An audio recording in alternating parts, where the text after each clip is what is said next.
हुआ है, क्या कुछ खास है इनमें? अभी आप लोगों को अवगत करा दें कि डायल 100 पिछले 10 साल से चल रही थी। 10 साल के बाद की जो भी टेक्नोलॉजी में हम इम्प्रोवाइजेशन कर सकते थे, जो पॉसिबल था, वो करने की कोशिश करी है। MDT नई प्रकार का है, डैश कैमरा इसमें लगा हुआ है, बॉडी वॉर्न कैमरा लेकर के ऑफिसर्स बैठेंगे और उसकी लाइव रिकॉर्डिंग जो है central command and control centre पर हो रही होगी। इसके अलावा अलग अलग पॉइंट पर कहाँ पर मूव करना है गाड़ी को, वो कंट्रोल सिस्टम बताएगा।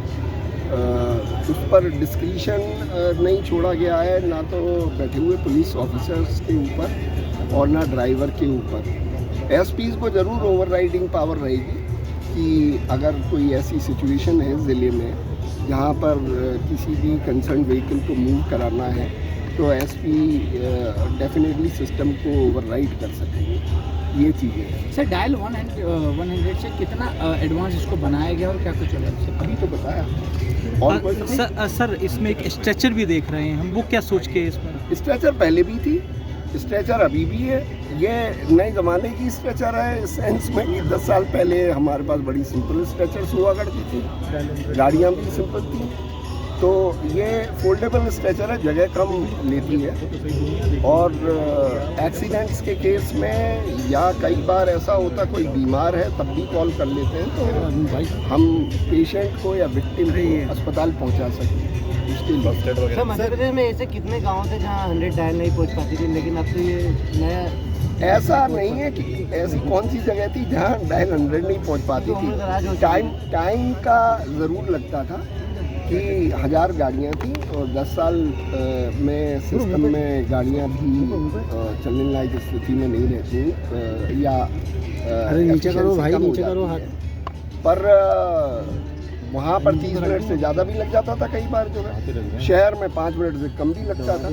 अब क्योंकि 1200 गाड़ियाँ हो गई हैं और नई गाड़ियाँ हैं, हमने 15,000 के लगभग पॉइंट्स चिन्हित किए पूरी स्टेट में और उनको 1200 सर्किट्स में डिवाइड कर दिया है। तो हर एक गाड़ी का एरिया ऑफ रिस्पॉन्सिबिलिटी है, इस सर्किट में वो मूव करेगी, कहाँ मूव करना है वो सिस्टम बताएगा।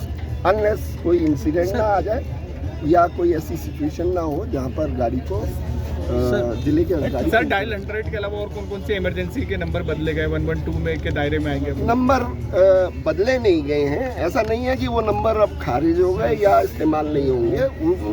उनको लगाई हुई कॉल भी जो है वो 112 पर ही लैंड होगी। आप 100 लगाएंगे, 100 लगाएंगे तब भी यहीं पर लैंड होगी। तो पुराने नंबर फायर सर्विसेज के, एम्बुलेंस के, वो डिस्कार्ड नहीं कर दिए गए, वो बदस्तूर जा रही है, पर ये कन्वर्जेंस हो गई है। चाहे आप 112 लगाएं, चाहे पर्टिकुलर इमरजेंसी सर्विस नंबर को लगाएं, वो सब यहीं पर है। सर, स्कॉर्पियो और बोलेरो में मतलब कुछ खास? स्कॉर्पियो और बोलेरो आधी 600 रखी है।